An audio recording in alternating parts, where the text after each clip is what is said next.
اسی طرح لکھتے ہیں کہ ایک آدمی مسجد میں بیٹھا تھا، نماز بھی پڑھتا رہا اور بڑا رو رہا،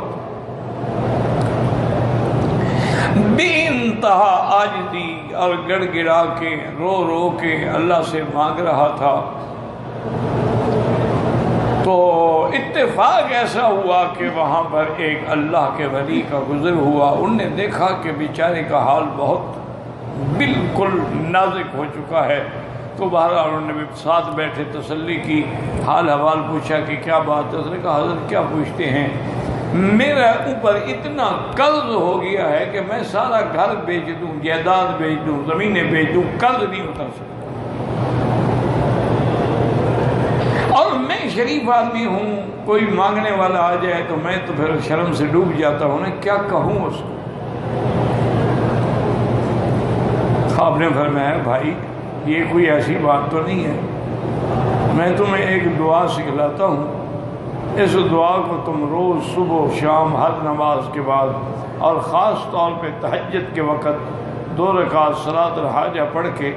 اس دعا کے ساتھ دعا کرو، یہ تو مسئلہ ہی کوئی نہیں ہے۔ کہا کیا مسئلہ ہے، خزائن السماوات والارض کا اللہ مالک ہے۔ تو انہوں نے جو دعا بتلائی نا وہ کیا تھی کہ یا علی یا عظیم یا علیم یا حلیم، اللہ کے نام، یا علی یا عظیم یا علیم یا حلیم، اللہم انکا ملیک مقتدر ما تشاء من امر یکون، اللہم اسعدنی فی الدارین، اللہم اقض عن الدین۔ آپ نے فرمایا بس یہ دعا اللہ سے مانگا کرو، کیونکہ اس میں اللہ کے نام ہے نا، ملیک بھی ہے مقتدر بھی ہے، فی مقعد صدق عند ملیک مقتدر، تو یہ دونوں نام جو ہیں اس کے بارے میں بھی علماء کہتے ہیں کہ یہ اسم اعظم ہے۔ تو انہوں نے یہ دعا سکھلائی،